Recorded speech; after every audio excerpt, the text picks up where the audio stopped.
네, 안녕하세요. 염승환이사입니다. 오늘 2025년 10월 27일 시장 길기 시작하겠습니다. 오늘 코스피 4천을 넘겼습니다.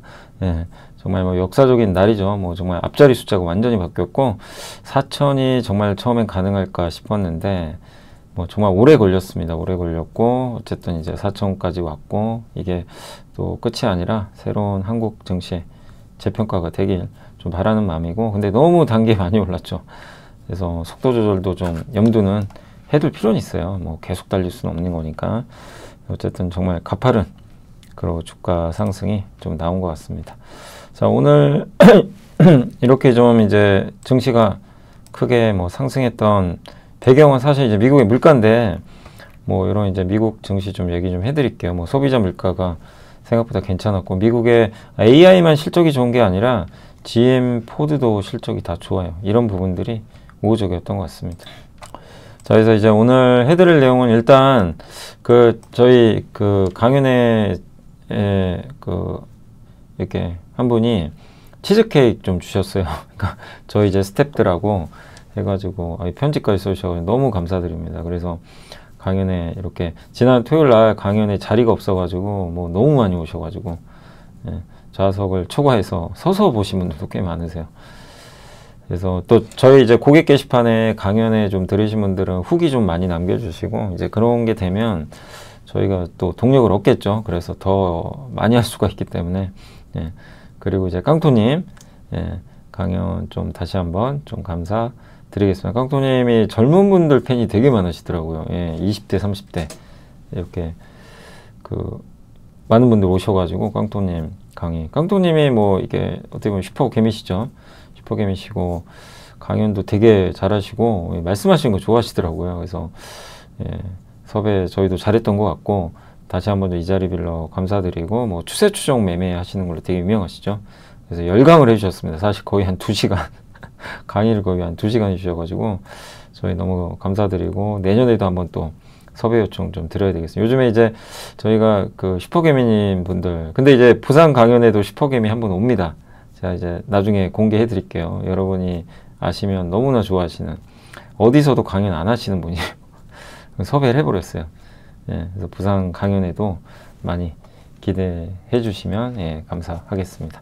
자, 그리고 이제 미국 증시랑 이제 미국 물가 안정 얘기 좀 해드리고, 현대건설 미국 대형 원전 프로젝트 수행 계약 맺었고, 구리시장 전망하고, 그 다음에 이제 조선 얘기 좀 몇 개 하고요. 그 다음에 배터리, 송전만 투자 확대, 마누가 원전, 또 원전 얘기 좀 많고요. SK가스, 그 다음에 이제 정유화학, 요새 S-오일 주가 좋죠. 그 다음에 석유화학, 반도체, 그 다음 방산, 화장품, 그 다음에 현대건설 DL, TFE, 전자공신, 삼성중공 오늘 날라갔죠. 삼성중공, DLNC까지 한번 설명드리겠습니다. 일단 미국이 급등했고, 반도체나 태양광 업종이 많이 올랐고요. 미국 환율은 좀 걱정되고 계속 오르고 있습니다. 일단 미국 소비자 물가가 좋았고, 포드 호실적이 있었고, 12월 FMC에서도 금리가 인하될 거라고 좀 평가를 일단 하고 있습니다. 그리고 최근 고평가 논란으로 급락했던 미국 원전 기업들은 물가 완화에 환호하면서 급등세로 좀 반전됐다, 이렇게 보시면 좋을 것 같습니다. 그래서 기업 실적 호조와 미국 소비자 물가 지수가 예상을 하회하면서 3대 지수 신기록, 그리고 이날 증시 주인공은 포드였어요. 포드가 12%, GM도 실적 좋고, 그러니까 생각보다 완성차가 실적 좋고, 오히려 테슬라가 좀 안 좋죠, 실적이 지금.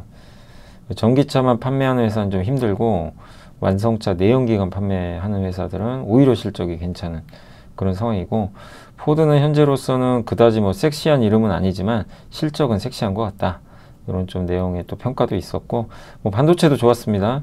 9월 소비자 물가는 이따가 한번 말씀드릴게요. 굉장히 증시의 호재로 나왔어요. 그래서 조금 이따 설명해드리고, 그 다음에 이제 이번 주에 본격적인 빅테크 실적이 있어요. 마이크로소프트, 아마존, 메타, 알파벳, 애플. 우리나라는 삼성전자, 하이닉스 실적 발표 있죠. 그래서 AI가 지금 거품 아니냐, 이런 논쟁들은 있지만 다음 주 빅테크 실적 발표에서 AI가 이제 지속 성장 가능한지 확인이 될 것 같다, 이렇게 좀 보시면 되겠습니다. 테슬라가 이제 3.4% 빠졌고, 나홀로 빠졌습니다. 그러니까 좀 고평가 부담이 있어요. 로봇, 자율주행 택시 등에서 성과를 내기 위해서는 시간이 필요한데 주가만 좀 오른 거죠. 그러니까 실적을 보여달라고 하는데 그건 좀 쉽지 않아요, 당장. 그래서 그 괴리가 있다 보니까 차익 매물이 좀 출회가 됐고, 포드는 급등했고 주당 순이익이 33% 급등했습니다. 전기차 수요가 안 좋아서 전기차 생산 중단한다고 발표했고요. 예, 다만 이제 저가 전기차 시장은 열릴 것 같다. 예, 가성비 좋은, 그렇게 언급을 했습니다. 알파벳도 스타트업 엔트로피카 파트너십 발표하면서 급등했고, 엔비디아, 마이크론, 브로드컴 다 올랐습니다. 인텔은 실적은 좋았는데 뭐 주가는 오르지 못했고, AMD 좋았고요. IBM 양자 컴퓨팅, 양자 오ring 수정 알고리즘을 AMD 반도체로 한대요. 오클로 최근에 과대평가 논란이 있었는데 급등을 했습니다. 코인베이스도 투자 의견, 지금 미국에서도 암호화폐 괜찮다는 의견이 좀 많다 보니까 긍정적으로 작용을 했습니다. 그래서 미국 이제 증시 한번 말씀을 드렸고, 이제 물가 좀 얘기해 드릴까요? 지금 미국의 헤드라인 소비자 물가 지수가 전월 대비 0.3%, 전년 동월 3.0인데 예상이 0.4고요. 전년 동월 3.1이니까 이거보다 낮게 나왔죠. 근원 0점인데 예상이 0.4거든요. 급락했어요. 예상보다 훨씬 낮았고, 전년 동월 대비에는 3.1이니까 예상이 3.0 나왔습니다. 네. 그래서 근원은 8월보다도 꺾여버렸어요. 근원 물가 더 중요하거든요. 그래서 관세 영향으로 이런 상품가, 의류, 가정, 오락용품은 다 올랐어요. 이건 예상을 했던 바죠. 에너지 가격 올랐고, 다만 중고차 가격은 꺾였고 신차 가격도 꺾였어요. 그러니까 자동차 가격 상승률이 꺾인, 자동차 가격도 비중이 커요. 그러니까 이게 긍정적이었고, 그 다음에 서비스 물가는 주거비가 제일 중요하죠. 자가 주거비가 비중이 제일 큰데 이게 0.4에서 0.1로 급락을 해버렸어요. 21년 1월 이후 최저치입니다. 임대료 0.3에서 0.2, 호텔 숙박비 2.6에서 1.7. 그러니까 주거비가 다 꺾여버린 거예요. 이게 비중이 제일 커요. 전체 물가에서. 그러니까 비주거 서비스는 항공료나 차량 유지 보수비, 의료 서비스인데 여기는 의료 서비스가 좀 올라가지고 일단 좀 튀긴 했지만 주거비가 워낙 꺾였기 때문에 큰 변화는 없었다. 그러니까 물가 안정화됐다. 그래서 이 주거비가 전체의 35.5나 차지합니다. 서비스가 차지하는 게 60.6인데 그 중에 절반이 주거 서비스예요. 엄청난 비중이죠.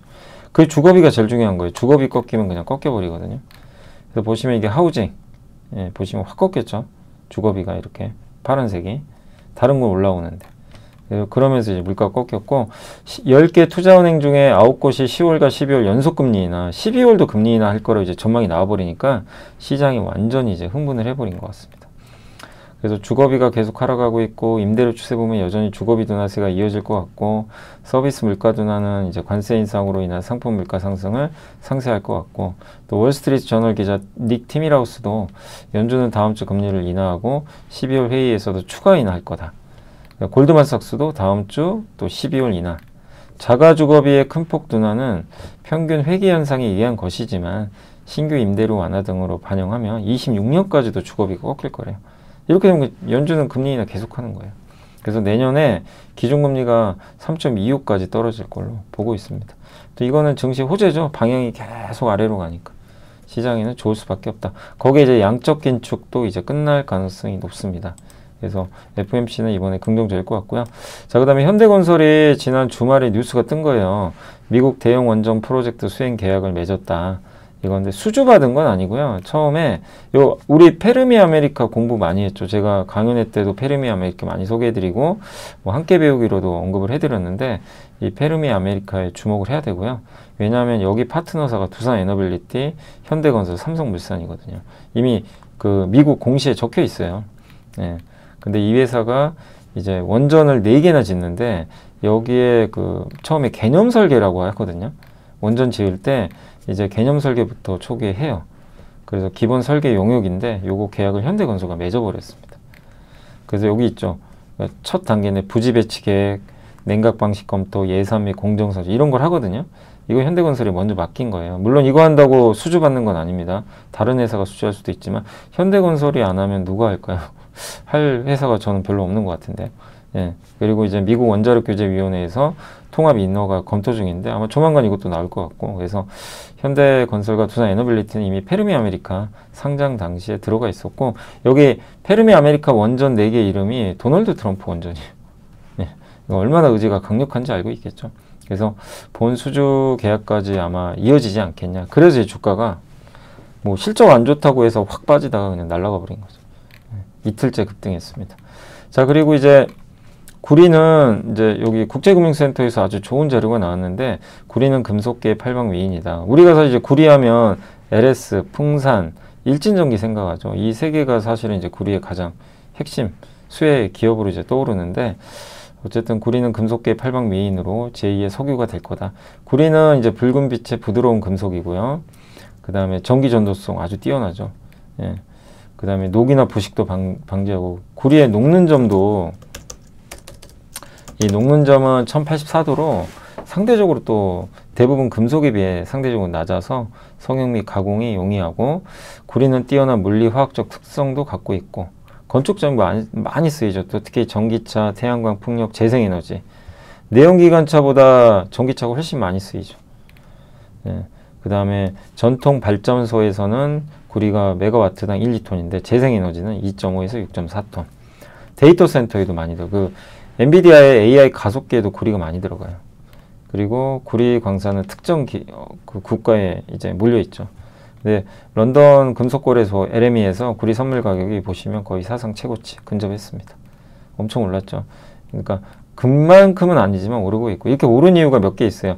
광산이 지금 그 가동이 안 돼요. 인도네시아 광산 진흥 유출, 칠레 광산 붕괴, 그 다음에 콩고 광산 지진 나가지고 공급이 축소되고, 연준의 금리나 지금 2번 더 할 것 같죠. 그러면 달러가 약해지죠. 달러 약하면 구리에 좋아요. 수요는 뭐 좋은 거 아실 거고요.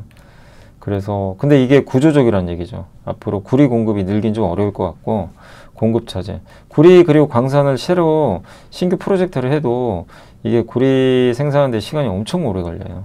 그래서 국제구리 연구그룹도요, 당초 원래 구리가 공급가잉을 예상을 했대요. 처음에는. 예, 여기 국제구리 연구그룹이 20.9만 톤 공급가잉, 요걸 예상했는데 이제 15만 톤 공급 부족으로 바꿔버린 거예요. 지금 요걸로. 그래서 여기 구리광석의 품위 저하도 공급 부족의 원인이다. 세계 구리광석 구리 품위는 1990년 평균 1.6에서 0. 품위가 안 좋다는 건 이제 제대로 된 구리가 안 나온다는 얘기죠. 예. 신규 프로젝트는 또 복잡한 허가 과정, 이것 때문에 탐사의 생산까지 15, 20. 그러니까 공급은 돼도 속도가 너무 느리고 수요는 폭발하고, 그죠? 구리 수요는 24년 2,700만 톤, 35년 3,300만 톤. 그 다음에 AI 안보 등 이런 데 많이 들어가고, 그래서 공급 부족이 심화될 거. 그러니까 세계 구리 수요는 이렇게 증가하는데, 뭐 전기차, 태양광 뭐 이런 것들 있잖아요. 근데 공급은 어때요? 확 줄죠. 2030년까지는 공급이 좀 늘긴 늘어요. 느는데 아주 미세하게 늘어요. 그죠? 중국이 좀 이제 점유율이 올라갈 것 같고, 근데 2030년 넘으면서부터 구리 공급이 그냥 반토막 납니다. 예. 구리값 이건 누가 봐도 오를 수밖에 없는 구조죠. 예. 그러면 이제 구리에 우리가 중장기적으로 이렇게 투자한다는 것도 약간 금과 비슷한 거죠. 이 전망이 맞는다면 물론. 그래서 구리값은 이제 올해 11,000달러, 뭐 11,000달러 넘는다는 얘기도 있고, 골드만삭스만 조금 이제 약간 보수적으로 보는 것 같고, 그래서 4차 산업혁명의 새로운 석유고요. 예. 그리고 구리 밸류체인은 이런 것들이 있습니다. ETF도 있고, 프리포트 맥모란 이제 미국 기업, 이제 풍산 LS. 그러니까 요 논리가 맞냐 안 맞냐는 이제 여러분이 판단하셔야 돼요. 요 보고서를 제가 요약해 드린 거고, 요 논리에 이제 동의를 할지 안 할지는 여러분들이 한 번 더 고민을 해보시면 좋을 것 같습니다. 자, 그래서 구리까지 한번 얘기를 해드렸고요. 자, 그리고 이제 보고서 한번 설명을 해드리겠습니다. 자, 오늘 이제 그 컨테이너선, 컨테이너 2개 세트, 델핀 FLNG 뭐 이런 얘기들이, 삼성중공업이 미국 FLNG 있죠. 바다에서 천연가스를 액화시키는 그거 이제 계약을 좀 맺었다고 하고요. 델핀은 3호선까지 시리즈 건전을 한다고 합니다. 1호선 최종 투자 결정이 연내하고 2호, 3호선 이제 계속 나오겠죠. 우드사이는 이 FLNG가 육지에서 할 수도 있잖아요, 이 사업을. 근데 FLNG는 바다에서 배로 하는 거예요.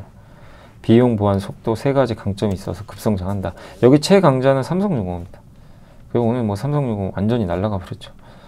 그 다음에 유조선 운임도 튀기 시작해요. 유조선도 최근에 삼성중공업이 수주받았어요. 네. 그래서 이 용선료, VLCC 초대형 원유 운반선. 원유 운반선 비중이 제일 높은 회사는 대한조선이죠. 대한조선 참 주가 안 가죠. 근데 어쨌든 원유 운반선 좋으면 대한조선이 사실 좋긴 해요. 근데 일단 이제 이런 분위기들 좀 좋아지고 있다.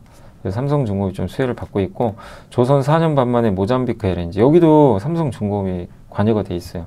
토탈에너지가 프랑스 회사일 거예요. 프랑스 정유사죠, 에너지사. 여기랑 공동사업자들이 이슬람 무장단체 테러로 4.5년간 이게 중단됐어요. 모잠비크 LNG 사업이. 요거를 드디어 이제 하기로 했대요. 공사 재개 우리 하겠다. 모잠비크 정부에 통보를 했대요. 그럼 이제 이게 승인을 받겠죠.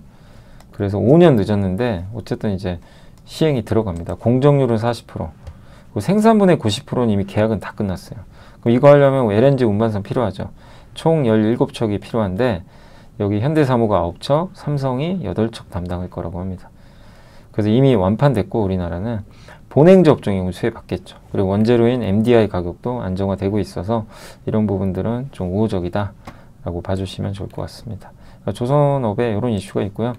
그 다음에 ESS 키워드에 집중하자. 테슬라의 3분기 ESS 설치량이 12.5기가 81%나 급증했고 3분기까지 누적 설치량도 60%. ESS 배터리에 이제 LG 거 들어갑니다. 계약 맺었죠. LFP. 미국의 이제 그린 백래시는 그거죠. 이 트럼프 대통령이 하는 거죠. 지금 신재생 에너지나 친환경 에너지 없애. 하지 마. 막 이런 거잖아요. 근데 그런 기조 안 좋은 거죠. 근데도 재생에너지 수요가 늘어요. 특히 태양광. 거기에 ESS랑 같이 가는 거죠. 그래서 여기에 이제 가장 부합하는 잘하는 회사가 LG엔솔과 LNF다. 배터리 쪽에서. 삼성 SDI도 어느새 30만 원 왔어요. 예. 그러니까 그리고 이제 삼성 SDI도 관련 수혜가 시작된다. 이런 내용이고, 배터리 제조사들은 이제 생산세액 보조금 요런 추가. 요거 ESS 배터리 많이 만들면 보조금 많이 받아요. 중국은 못 받아요.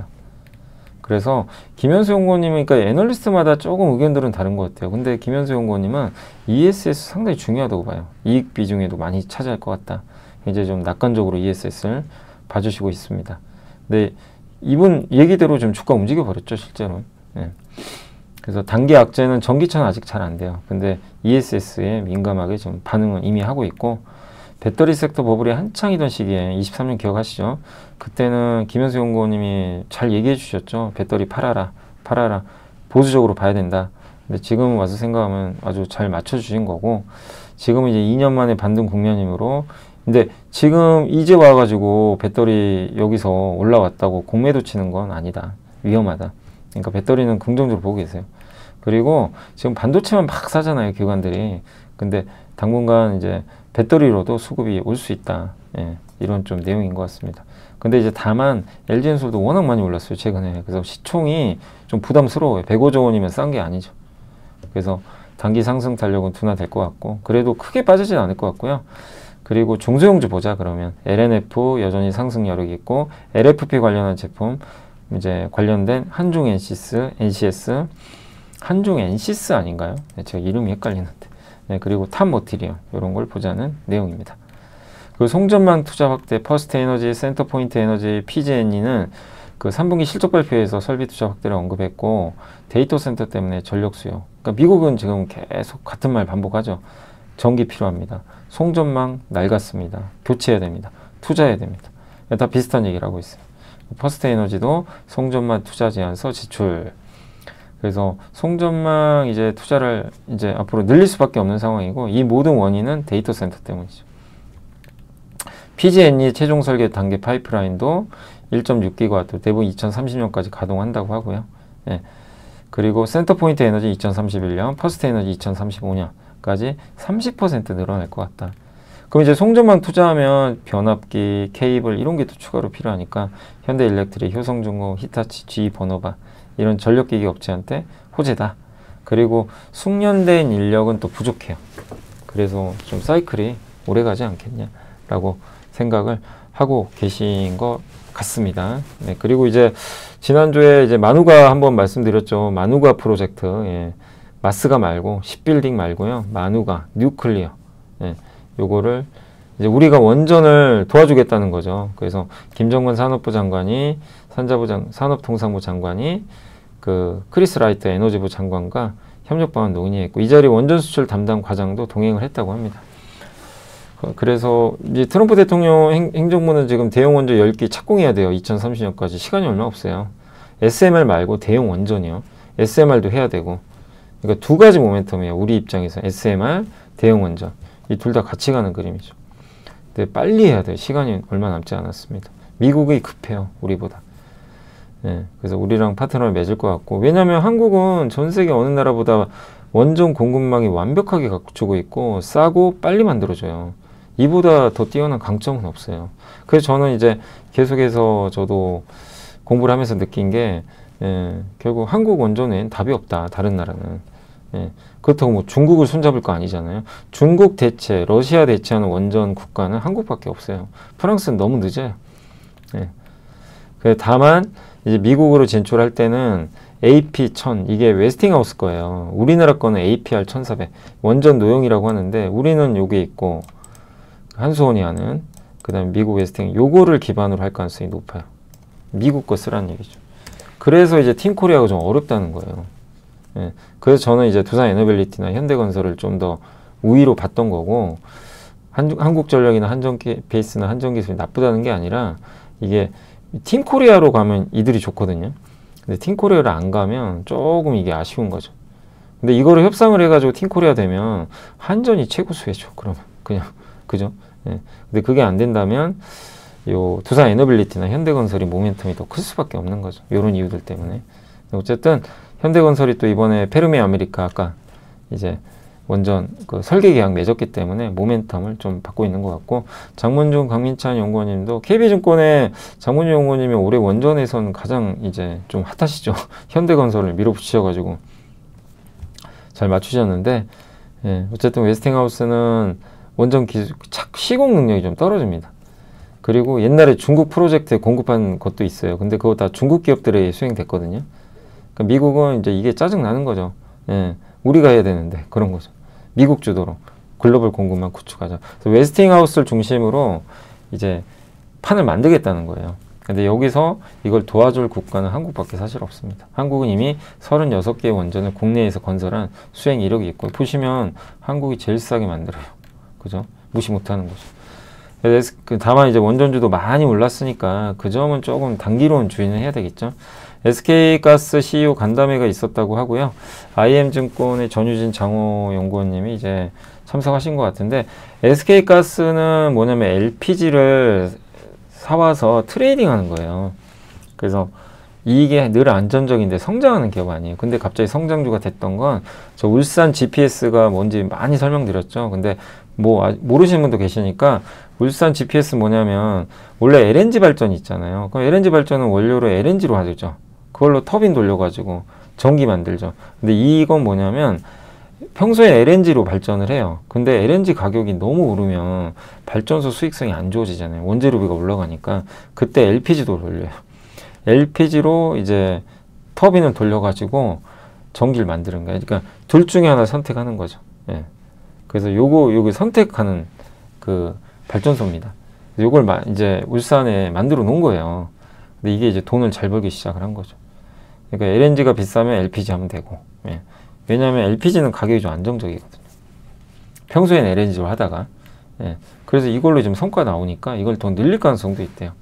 그리고 연말에 SKMU 발전소도 이제 추가적으로 이제 그 확보가 좀 될 것 같고, 그리고 SK가스는 아무튼 이제 추가 확보, 이 GPS 이 발전소 추가 확보 고민 중에, 다만 이 건설비가 비싸거든요. 대규모 자금도 들어가니까 이 부담이 좀 있어요. 주주환원도 해야 되다 보니까. 그래서 아마 직접 건설보다는 지분이나 합작 투자 형태로 가지 않겠냐 이렇게 보고 있고, 이번 간담회에서도 LNG 벙커링 사업을 굉장히 강조를 했다고 합니다. 그래서 이번에 IMO 규제가 조금 늦어졌죠. 그러면서 원래 암모니아 메탄올을 쓸 가능성이 높았는데 선박 연료로 좀 미뤄졌어요. 그래서 LNG로 거의 수렴하는 것 같고, LNG를 연료로 쓰면 벙커링, 배가 배끼리 연결해 주는 거죠. 그러니까 LNG 벙커링 선은 현대비프가 제일 잘하죠. 여기서 그 LNG 연료를 배에다 실어요. 이 벙커링 선에. 그래서 LNG를 연료로 사용하는 배들은 LNG를 주입해 줘야 될 거예요. 주유를. 이 배가 주유해 주는 거죠. 그래서 벙커링 수요가 확대될 수밖에 없다. 그래서 요거 벙커링 자회사 설립해서 선박 용선 계약도 맺었대요. 그래서 27년 말에 선박 인도 받고 벙커링 사업 한다고 합니다. 요거는 현대비프한테 좋은데 이제 현대비프는 없어집니다. 현대중공업에 합병되니까. 그럼 이제 간접적으로 수혜받는 회사가 세진중공업이죠. 예, 벙커링 쪽에. 그래서 이제 이 벙커링 사업 진출하겠다. 그러니까 LNG 벙커링 사업이 그만큼 중요하다. 예, 이렇게 보시면 되겠습니다. 요걸 통해서 SK가스도 좋은 게 요걸로 돈 벌겠다는 거예요. 굉장히 긍정적인 이슈고, 그 다음에 이제 대러 제재 강화했죠. 그 미국이 인도에, 그러니까 인도가 저렴한 러시아 원유 쓰거든요. 이거 제재. 너네 쓰지 마. 그러면 저렴한 원유를 못 쓰면 이 인도의 석유화학 회사들은 비싼 걸 써야 돼. 중동산. 그럼 어떻게 될까요? 우리랑 가격 경쟁이 안 되겠죠. 원래 인도가 지금 우리보다 더 싸게 만드는데 이제 비싸게 만들어야죠. 그 중동산 원유 수요가 이제 증가하게 되면 오펙 플러스가 그 빠르게 이제 감산을 좀 완화할 가능성이 있고, 이렇게 되면 이제 아시아에 OSP가 이제 중동에 두바이 있잖아요. 이게 수출하는 가격이에요. 그러니까 생산 가격이 있고 수출하는 가격이 있죠. 우리나라 가져가는 가격. 저 OSP가 오르면요, 우리 안 좋아요. 수출 단가가 비싸지면 우리 정유사들은 비싸게 사와야죠.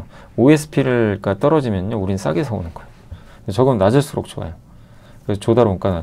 요새 SOL 많이 올랐잖아요. 이노베이션하고. 그래서 정유화학 괜찮을 것 같다, 이런 내용이에요. 다만 좀 최근에 올랐습니다. 그리고 IBK의 이동 연구원이면 비효율 설비 퇴출로 시작된 유럽 석화 산업의 재편이다. 유럽 석유화학은 지난 18개월간 이제 공급 절벽이라 불릴 만큼 강도 높은 구조조정 이제 국면에 진입을 했는데, 경기 부진과 고에너지 비용, 중국발 공급 과잉이 이제 맞물리면서 결국 7개의 증기 크래커가 폐쇄되거나 27년까지 가동 중단될 예정이라고 합니다. 그래서 이제 이 유럽에서 지금 석유화학 이게 구조조정이 좀 심화되고 있는 거죠. 예. 그러면 연간 450만 톤, 에틸렌 230만 톤 프로필. 유럽 전체 20%가 날아가 버리는 거예요. 굉장히 이건 공급을 줄이는 거죠. 예. 그러면 이거는 우리나라한테도 좋은 거죠. 예. 전반적으로 공급이 줄어드니까. 그래서 공급 조정의 대세 전환점으로 평가 가능하다. 그리고 비효율 설비를 그냥 단지 뭐가 좀 경기 안 좋고 이래서 가동 중단하는 게 아니라 비효율 설비를 아예 없애버리는 거예요. 그러니까 구조적으로 없애는 거죠. 이건 더 좋은 거죠. 그러니까 유럽이 좀 경쟁력이 떨어지다 보니까 이걸 이제 하겠다는 거죠. 그래서 이제 유럽도 지금 이제 이 석유화학 회복을 좀 시도를 하는 것 같아요. 그래서 공급이 줄고 재고가 정상화되면 이익률이 개선되겠죠.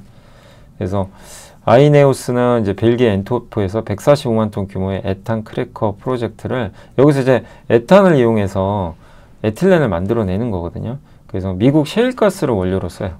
그걸 가지고 에틸렌을 만드는 건데, 유럽 내 유일한 이제 천연가스 기반이죠. 이 에탄이 이게 천연가스거든요. 천연가스에 나오는 건데, 이걸 가지고 이제 분해해 가지고 에틸렌은 석유화학의 기초 소재예요. 이걸 가지고 플라스틱 만드는 거거든요.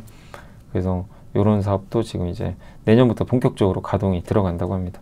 그리고 쉘과 사빅은 비효율 설비 또는 매각 폐쇄 검토 중이고, 근데 이런 다양한 이제 여러 좀 유럽의 석유화학 기업들의 이런 구조조정과 감산, 이게 일회성이 아니라 구조적인 거는 한국 석유화학에도 좀 경쟁 부담을 완화시켜줘서 좀 긍정적이지 않을까라고 생각을 하고 있습니다. 지식이 복리로 쌓이는 투자 정보, 믿음 가는 투자 정보 파트너 투원투게더 오픈. 투원투게더란 LS증권에서 제공하는 서비스로 투자자들에게 다양한 정보를 빠르고 정확하게 전달하고 모든 투자자의 성공 투자를 함께 하기 위한 투자 정보 컨텐츠 서비스입니다. 투원투게더는 투원 HTS, 투원 MTS, 사용하는 매체 어디에서나 접속이 가능합니다. 투원투게더 어떤 컨텐츠를 제공할까요? 해외 이슈는 미국 시장 마감 시황, 해외 수급, 해외 증시 일정, 해외 뉴스 등 주식시장 흐름 파악을 위한 해외 시황과 이슈들을 알려드립니다. 시장 읽기는 주요 뉴스 요약, 뉴스 해설, 뉴스 연계 종목 등 주요 뉴스에 대한 빠른 요약과 관련 이슈에 대한 정보를 알려드립니다. 종목 톡톡은 수급 특징주에 대한 분석과 투자 아이디어, 실적 속보 등 종목에 대한 다양한 정보를 알려드립니다. 보고서장은 리서치센터에서 발행하는 보고서, 모닝미팅, 공시, 그리고 증권사별 종목에 대한 요약 정보를 알려드립니다. 주식 배우기는 함께 배우기, 투자 상식 등 투자자들이 알아야 할 전문 지식과 투자 칼럼 및 자료에 대한 정보를 알려드립니다. 투원투게더와 함께 성공 투자를 만들어 보세요. 자, 그리고 이제 반도체 거침없는 질주다. 글로벌 반도체 서플라이 체인들의 공급망 실적 발표 지속되고 있고, 램 리서치가 AI 데이터 센터 투자액 1,000억 달러 중에 웨이퍼 지출액은 이제 1,000억 달러가 증가하면, 투자가 되면 웨이퍼는 80억 달러 증가한다. 이렇게 언급을 했다고 합니다. 24년 하반기 이후부터 AI 관련 수요가 분기를 거듭할수록 확대 및 다변화되고 있는 것이 다시 한번 확인이 됐고, 보다 구체적인 숫자를 언급하는 업체들이 좀 많아졌다 라고 보시면 되겠습니다. 29일에 이제 하이닉스, 30일에 삼성전자 실적 발표 있고요. 그리고 서버발 강한 수요, 뭐 우리 이제 다 알죠. 이런 내용들은 이제 워낙 많이 들었기 때문에. 근데 이제 이번 실적 발표에서 내년도 연간 실적 전망이 큰 폭으로 상향될지 한번 지켜봐야 되겠습니다. 11월 1일에 한국 10월 수출액 잠정치가 일단 발표될 것 같고요. 21일까지 수출 금액은 추석 연휴가 있었음에도 양호한 숫자가 확인이 좀 됐다 라고 보시면 되겠고, 3분기 중에 메모리 가격 상승폭이 예상보다 좀 강하게 나왔고, 4분기 가격도 상향 조정 정황이 포착됐다 라고 보시면 되겠습니다.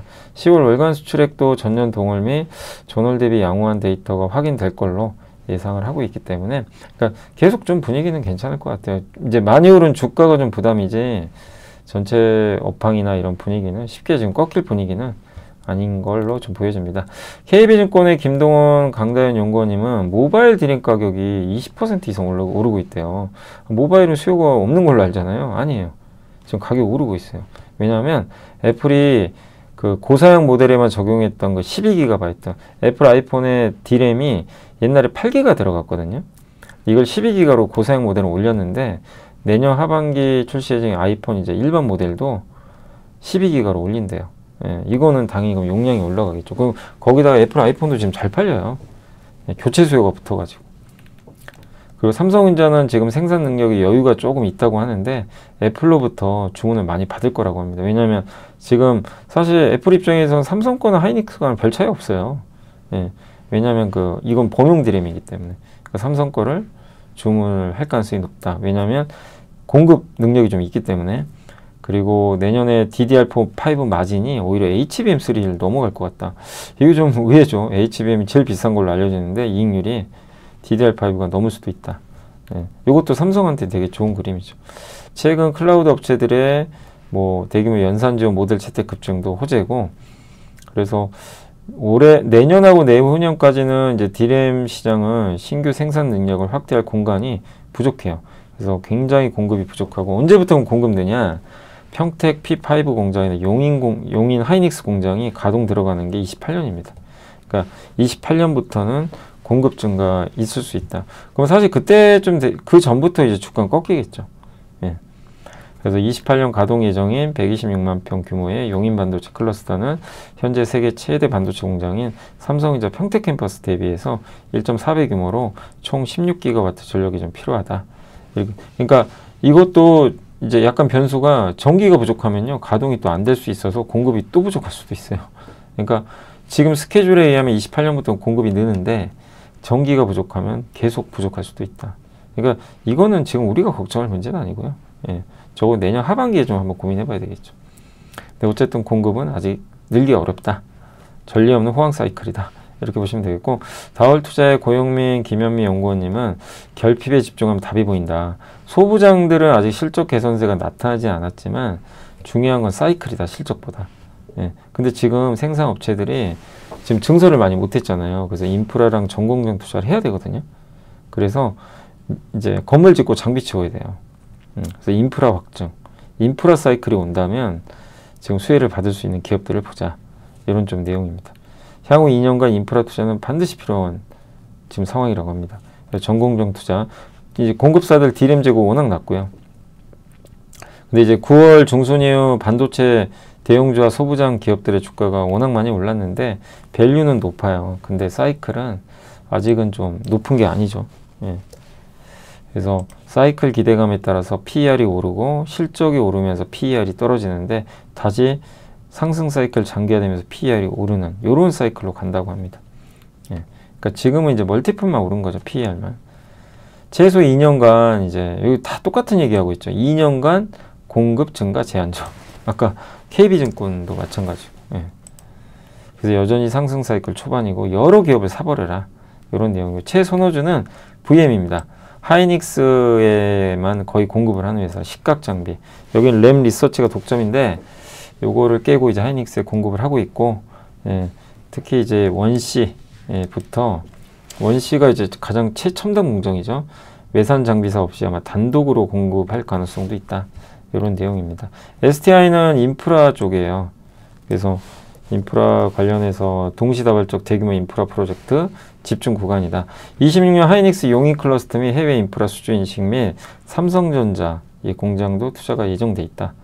그 다음에 삼성 평택 5 공장 또 내년 상반기 결정 기대되고, 그래서 전방 인프라 투자가 지연이 해결될 수 있다면 STI한테도 호재가 될 수밖에 없고, 이거 하니까 생각나는 기업이 KC예요. KC 그 아시죠? 여기 자회사가 예, 요 사업 비슷하게 하잖아요. 예, 인프라 사업. 그리고 또 인프라 관련된 기업이 한양 ENG, 세부 MSC 이런 기업들도 있고, 예, 몇 개 있죠. 이렇게 찾아보시면 인프라 이제 관련된 기업들, 이제 그런 내용과 좀 약간 일맥상통하지 않을까 보고 있고, 그다음 관심 종목은 유니셈, 한솔케미칼도 꼽아주셨습니다. 자, IBK의 이건재 연구원님은 단기 반도체주 너무 급등했는데 좀 쉬어갈 수는 있다고 보는 것 같아요. 3분기 실적이 좀 발표되면 약간 좀 숨고르게 할 수는 있다. 그때 좀 투자해라. 그리고 신기술 관련된 기업을 좀 보자. 대표적으로 하이, NA, EV. 요게 이제 이번에 그 ASML이 개발해가지고 EUV 장비인데 더 고사양 장비죠. 네, 그거랑 BSPDN. 요게 이제 백사이드 파워 딜리버리 네트워크. 원래 이 전원선 있죠. 이 반도체에서 전원 연결하는 선을 요 앞면에 두거든요. 근데 얘는 뒤로 빼버린 거예요. 그럼 공간이 많이 남아요. 그 기술이죠. 요거 관련이니까 하이 NA EUV는 뭐 FST. 제 생각입니다. 제가 생각이 나는 건 그거고, BSPD에는 코미코가 좀 수혜 아닌가라고 말씀을 드려보겠습니다. 자, 방산도 꺾이지 않은 무기 수요 아시죠? 뭐 이것도 이제 계속 얘기하면 이제 입이 아프겠죠. 그래서 이번 3분기도 좀 괜찮지 않을까 싶긴 한데 다 좋은 건 아니고요. 하나에어로랑 현대로템은 큰 폭의 실적 성장세 예상하는데 LIG 넥소, 하나시대, 한국항공우주는 좀 이번 분기 부진할 수도 있대요. 다만 이제 내년을 본다면 또 좋은 거죠. 그리고 올해 국내 방산업체들은 전반적으로 수주가 좋았죠. 현대로템이 폴란드와 9조 원, 필리핀 FA50 전투기 1조 원, 인도 베트남 K9 자주포 7천억, 중동 유도무기 4천억. 예, 지역도 되게 다양하고, 국내에선 KF-21 후속 양산, LSAM 다기능 레이더 양산, 예, 이런 것들에 대한 계약들이 차질 없이 진행이 되고 있다고 합니다. 그래서 4분기 이후에 이제 해외 수주는 더 확대될 것 같고, 하나 에어로스페이스의 주요 수출 사업 중에 하나가 루마니아 그 장갑차 있죠. 레드백인데 요게 이제 수주 받을지, 사우디 지상군 현대화 사업도 기대를 하고 있고, 현대로템은 이제 전차죠. 탱크. 이게 이라크, 루마니아, 사우디와 공급 협상을 하고 있다고 합니다. 한국항공우주는 이제 경공격기, 전투기죠. FA50 수출 협상. LIG 넥스원은 이제 유도무기, 미사일 같은 거. 네, 그래서 국내 방산 기업들의 신규 성장 기조는 지속된다. 탑픽은 현대로템과 하나 에어로스페이스다라고 이렇게 적어 주셨습니다. 화장품 관세는 부담 아닌 기회다. 메리츠의 박정대 연구원님이 미국 시장 성장 여력이 여전히 크다. 이 미국 수출 보이세요? 이렇게 이 색조 이쪽이 전체 수출 미국에 막대기가 그냥 솟아버리죠. 그래서 관세 부담이 안 느껴진다. 23년 이후 한국의 대미국 화장품 수출은 증가했는데 월 평균 수출 금액이 22년도에 5,888만 달러였는데 25년도에는 1억 4,790만 달러로 2.7배나 증가를 했다고 합니다. 많이 늘었죠. 수입 시장 점유율도 1위가 됐죠. 예, 프랑스 제치고. 그래서 미국 시장에서 한국 화장품의 성장은 지속적이에요. APR, 아누아, 스킨전사, 달바글로벌 같은 인디 브랜드, 오프라인까지 이제 잠식을 하고 있고, 미국 유통의 85%의 오프라인. 그러니까 이거 헤일로 효과라 그러죠. 그러니까 뭐냐면 먼저 온라인에서 대박이 난 다음에 아마존 1등하면 오프라인으로 들어가거든요. 오프라인도 이제 선점 효과 생기죠. 온라인에서 1등했대. 그래서 오프라인도 1등하는 아주 좋은 효과, 후광 효과라 그러죠. 이게 지금 미국에서 펼쳐지고 있는 거죠. 그리고 티르 뭐 이 색조, 우리나라는 원래 기초가 좋은데 색조까지도 좋아진대요. 티르, 로맨, 에이블 CNC 이런 제품들도 히트를 치고 있다. 그래서 화장품에 대해서 여전히 긍정적인 시각을 말씀해 주셨습니다. 자, 기업은 현대건설 이제 도널드 트럼프 원전 진짜 시행되는 거예요. 그래서 이 피드 개념 설계 아까 설명드린 대로 체결했고, 이게 의미가 있는 거는 발주처가 처음 하는 프로젝트에 현대건설이 수주를 받았고요. 한국시공사 외에 대안이 없어요. 그래서 금액은 모르는데 이 원전 4개 만드는데 60조 정도 될 것 같아요. 예. 시공 금액이 12조. 이거를 아마 현대건설이 따낸다면 상당히 의미가 있죠. 근데 물론 이제 다른 건설사랑 같이 할 수도 있어요.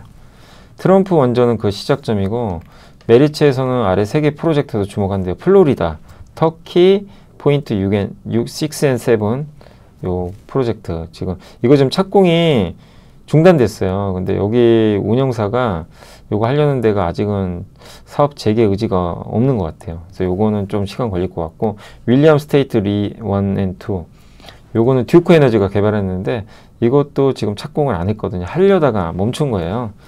근데 이제 요거는 아마 할 가능성이 좀 있는 것 같습니다. 썸머 2 and 3는 2013년 착공했다가 17년에 중단시켜 버렸어요. 예. 근데 일부 구조물과 부품 존재하니까 인허가만 되면 빠르게 진행될 것 같습니다. 예. 그래서 이런 후속도 있으니까 여기가 재개된다면 역시 좀 긍정적이겠죠. 그래서 실적은 안 좋고 현대 엔지니어링 때문에 실적은 안 좋아요. 근데 원전은 모멘텀이 강력하고 단기로는 안 좋지만 장기로는 좋고, 예. 그래서 어쨌든 지금 주가 이번에도 막 흔들렸잖아요. 그러니까 뭐 아시겠지만 그럴 때 주식 못 사겠죠. 못 사세요. 이렇게 막 빠지면 막 여기저기서 애널리스트들이 막 실적 안 좋습니다. 뭐 이렇게 보고서 쏟아지는데 어떤 분이 용기 내가지고 아, 나 현대건설 사야지. 그러니까 그 원칙적으로는 그때 사는 게 맞죠. 왜냐하면 실적이 안 좋을 순 있지만 이게 그렇다고 장기화되는 것도 아니고 원전이 더 중요하거든요. 근데 원전이 묻히고 실적 때문에 그냥 무너져 버렸죠. 순식간에. 근데 그렇게 빠지면요, 내가 평소에 살려고 해도 못 삽니다. 사실. 예, 어려운 거예요, 사실은. 예, 근데 그때 투자했으면 또 좋은 성과를 냈겠지만 되게 어렵죠. 그런 것들이. 빠질 때는 또 막 악재가 나와서. 예. 근데 지금 또 올랐잖아요. 그럼 이제 와서 또 사야 되냐? 그건 아니죠. 이미 또 올랐었거든요. 추격까지 할 필요는 없는 거죠. 근데 또 실적 안 좋게 나오면 약간 빠질 수 있거든요. 그러니까 제가 말씀드리는 건 이렇게 많이 오른 기업이 흔들릴 때 투자를 하셔야지, 역으로.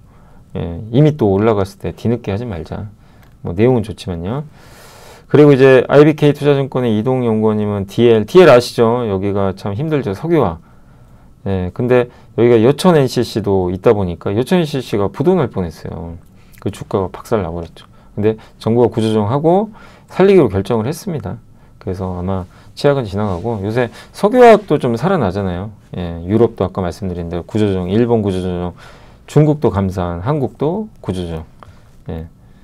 그래서 실적 개선이 아직은 제한적이지만 자회사들 카리플렉스 이런 이제 회사들도 호실적을 기대하고 있고, 또 한 가지가 이게 이 회사 본업은 아닌데 이 두 개가 굉장히 매력적이죠. 왜냐하면 DL 에너지 사업하는 거예요. 천연가스 발전소 있죠.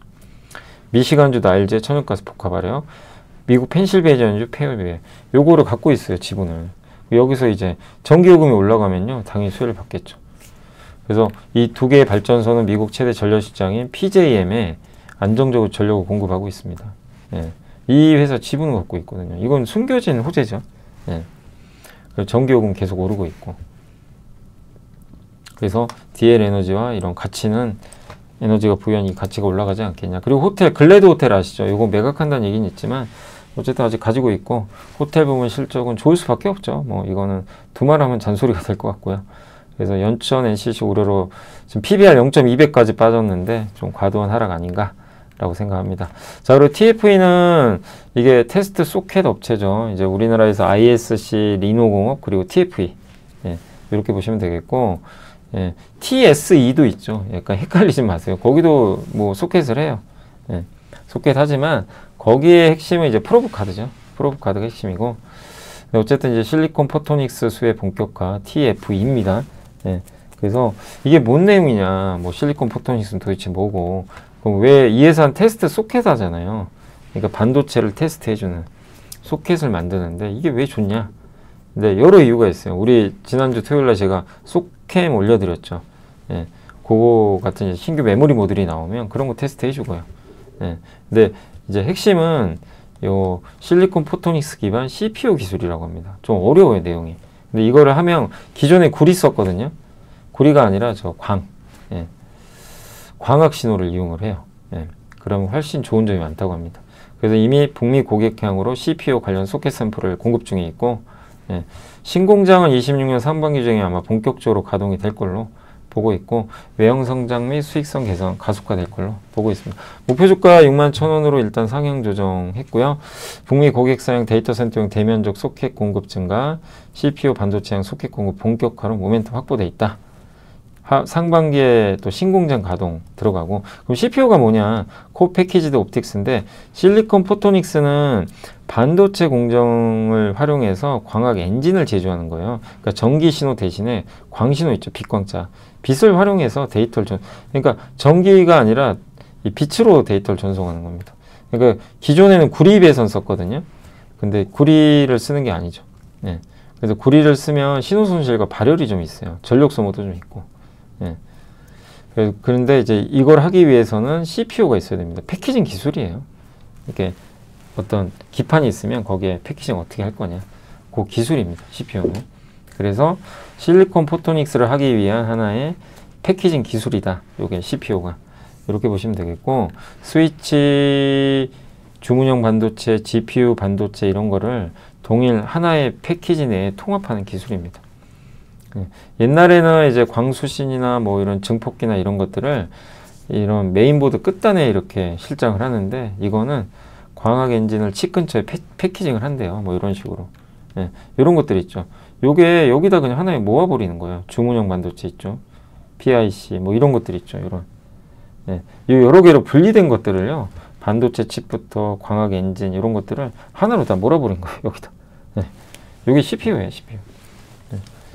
나중에 제가 함께 배우기도 요거 한번 하려고 좀 고민하고 있거든요. CPU도 한번 공부를 해봐야 될 것 같아가지고 좀 내용은 아직 어렵지만, 근데 여기 이제 AI 모델 수는 점점 늘어나고 데이터 트래픽 폭증하고 에너지 소모 많고 전력 많고, 그래서 스케일업, 예, GPU를 확 올리는 거, 그 다음에 이 서버 하나를 여러 개로 병합시키는 스케일아웃, 이런 것들이 막 병행 중에 있는데, 어쨌든 서로 칩과 칩끼리, 서버와 서버끼리 통신을 정말 잘해야 돼요.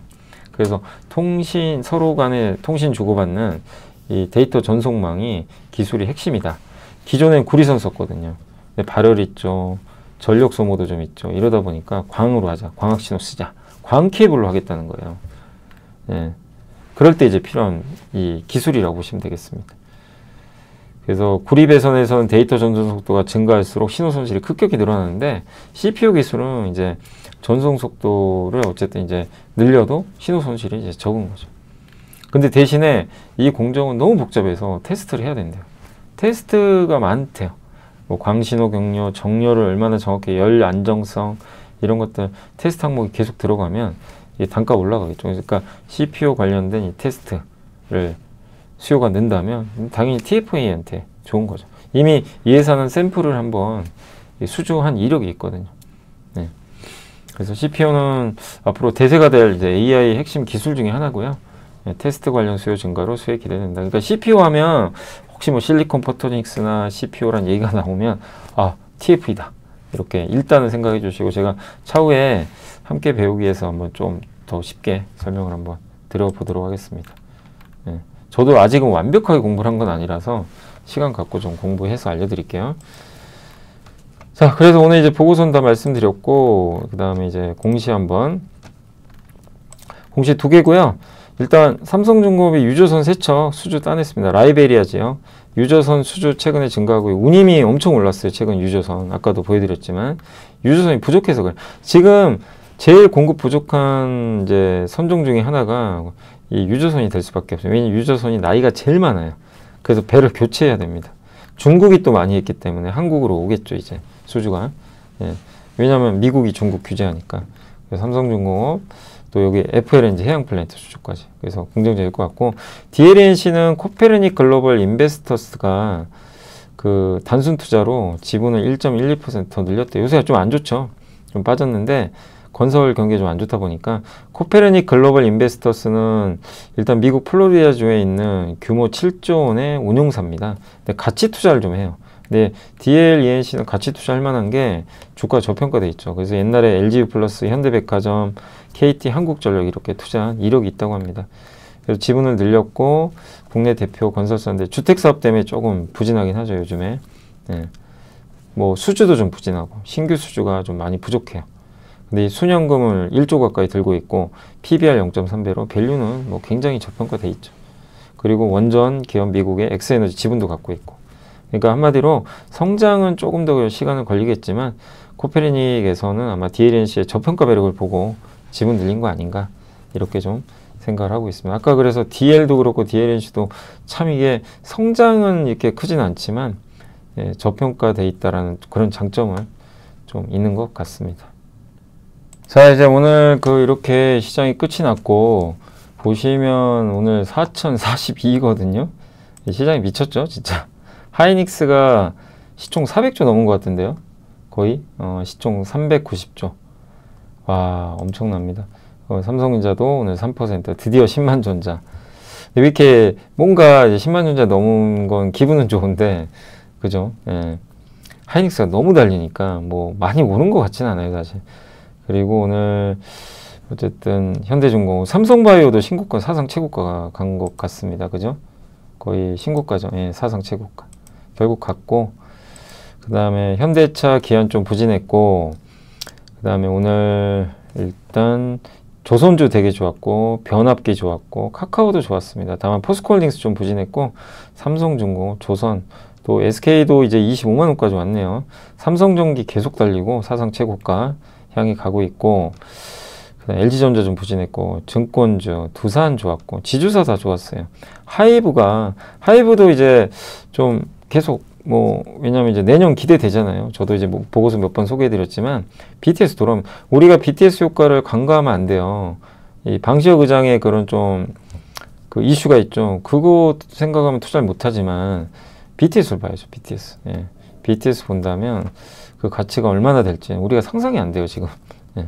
그러니까 엔터주가 좀 부진했지만 계속 우리가 좀 봐야죠. 예. BTS 효과를 계속 이제 반영하는지 봐야 될 것 같고, 그다음에 유한양이 오늘 바이오도 좋았던 게 SK바이오팜도 갔어요. 그러니까 대형 제약주들도 한번 이제 공부를 해보실 필요는 있었는데 오늘 좋았고, 다만 오늘 좀 삼성 E&A는 조금 부진했던 것 같습니다. 뭐 뚜렷한 이슈는 없었고요. 코스닥은 오늘 바이오 천합니다. 알테오젠 급등, 2차 전지도 급등. 근데 바이오의 날이에요, 그냥 오늘은. 예. 케어젠, 보로노이, 알테오젠, 예, 다 좋았고, 그 다음에 엔터 좋았고요. 반도체 소부장은 좀 아쉬워요. 생각보다 약했어요. 근데 기억하시죠? 조선주 날라다닐 때 조선 기자재 안 가가지고 막 스트레스 받으신 분들 많으시죠? 그 후로 어떻게 됐어요? 기자재가 2배 가버렸죠. 예. 그러니까 소부장도 어차피 같이 갔는데 오늘은 좀 약간 아쉬웠다 이렇게 보시면 되겠습니다. 빠진 기업도 있고 오히려, 근데 가는 길 자체는 바뀐 건 없습니다. 자, 그리고 서진 시스템도 이제 어느덧 3만 원 근처까지 오고 있고, 예. 그리고 스튜디오 드래곤도 이제 조금씩 나아지고, 실적 좋다는 얘기가, 그러니까 실적 돌아선다, 좋다 이거보다 터닝한다. 두산테스나 좋고요. 차바이오테 오늘 아예 그냥 바이오가 날 잡았네요. 예. 바이오가 아주 좋았습니다. 그래서 오늘은 정말 코스닥도 못지않게 괜찮았습니다. 예. 코스닥에서는 다 바이오죠, 거의. 예. 바이오가 오늘 그냥 로봇 일부 있고, 예. 반면 오늘 여기 보면 반도체 좀 빠졌죠. GNC 에너지, AI 데이터 센터 이쪽은 많이 오른 것도 있고요. 그러니까 약간 AI나 이런 쪽에 관련된 건 좀 빼버렸어요. 오늘 좀 쉬어갔고, 근데 크게 문제될 건 없고요. 코스피 쪽에 거래대금 상위 쪽에서는 한미약품이 한방에, 그때 어느 분이 또 물어보신 것 같은데 한미약품 어떻게 해야 되냐 그랬던 것 같은데, 그때 35만 원 할 때 한방에 또 달려버렸습니다. 26%나 올랐고, 비만 치료제 관련 오늘 근데 제가 뉴스는 확인 못 해봤는데 뭐가 있나요? 자체 개발 비만시 연내 허가 신청했다. 허가 신청했다고 합니다. 그죠? 이제 스케줄대로 잘 되고 있는 것 같아요. 좋은 결과 나오길 바라고요. 두산, 한화, 지주사, SK스퀘어, 하이브, 세진중공업, LNF 벌써 14만 원까지 갔습니다. 유한양의 SK 하이닉스, 현대건설은 좀 오르다 좀 꺾였고, SK 오션플랜트 오랜만에 올랐고요. 뭐 오늘은 셀트리온도 괜찮았죠. 반면 오늘 고려아연, 일진전기, 이노베이션, 삼양식품은 좀 부진했다 라고 말씀드리고 싶고, 여전히 개인들은 안 삽니다. 외국인만 사고 있어요. 외국인들 6천억 샀고, 예, 여전히 뭐 계속해서 외국인들 중심으로 매수가 들어오는 것 같습니다.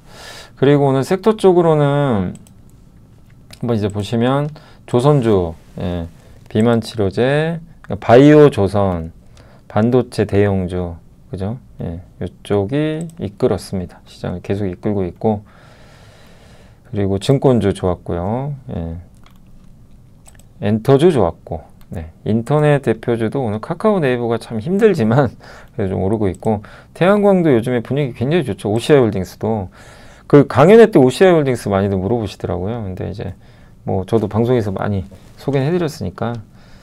근데 일단 요즘에 뭐 태양광 쪽도 분위기는 뭐 왜 좋은지는 아시죠? 예, AI랑 이제 중국 규제 요 이슈가 두 가지가 붙어버렸어요. 근데 LG전자 언제 가나요? 이거 참 LG전자 좀 답답합니다. 그다음 오늘은 여기 보톡스도 괜찮았고 휴메딕스 좀 오랜만에 올랐습니다. 호텔주도 오늘 조금 일부 반등했고, 근데 강하지는 않았고요. 건설주는 역시 그 아무래도 현대건설이 삼성물산과 원전으로 갔던 것 같습니다. 반면 오늘 이제 히토류는 중국과 합의가 거의 돼간다고 하니까 히토류는 좀 빠졌고, 2차전지 좀 빠졌고, 정유주, 전선주 약간 좀 쉬어가는 모습이 나왔습니다. 예, 그리고 항공주 여전히 좀 답답해요. 항공주가 좀 아직은 아쉽고, 여기도 온기가 돌겠죠, 언젠간. 그 다음에 뭐 이 정도입니다. 그래서 대체적인 분위기는 좋았다 라고 말씀드리겠습니다. 자, 그래서 오늘 이제 제가 해드릴 내용은 다 해드렸고, 오늘 또 고생하셨고요. 4천 넘었습니다. 근데 흥분하지 말자고요. 예, 또 기회는 올 거고, 뭐 내려올 그러니까 또 이렇게 오르면 내려오거든요. 예, 주가 또 내려오고, 또 못 오른 건 또 순환하면서 가요. 그러니까 뭐 내 거 안 간다고 뭐 그 안 가던 2차전지 가는 거 보세요. 불과 며칠 만에. 예, 그러니까 단 여기서 쫓아가는 거는 조금 자제하셔야 됩니다. 진짜 많이 오른 건 맞아요. 그러니까 기분은 좋지만 역사적인 날은 맞아요. 근데 우리 또 설레발 치지 말자고요. 예. 제일 조심할 거는 뭐 물론 개인 투자분들이 사니까 고점이다 이건 아니지만, 개인 투자분들이 너무 많이 이제 사가지고 주가가 올라갈 때도 있을 거예요. 이제 그러면 이제 포모거든요. 그게 도저히 못 참겠다. 그때는 좀 조심은 해야 돼요, 사실. 근데 아직은 그런 징후는 없어요. 예, 그래서 어쨌든 예, 그런 현상, 오늘도 팔았잖아요, 개인 투자분들이. 그러니까 뭐 아직 여전히 뭐 많이 오른 건 부담이지만 뭐 과열은 아니다 이렇게 봐야 될 것 같습니다. 자, 오늘 이제 여기서 마무리하도록 하겠고요. 이렇게 늘 이제 많이 시청해 주시고, 예, 또 강연회도 많이 와주시고, 강연회 하기를 되게 잘한 것 같아요. 예, 여러분과 소통할 수 있어서 또 좋았던 것 같고, 예, 아무튼 이번 한 주도 좋은 결과 있으셨으면 좋겠습니다. 저는 이만 물러가겠습니다. 감사합니다.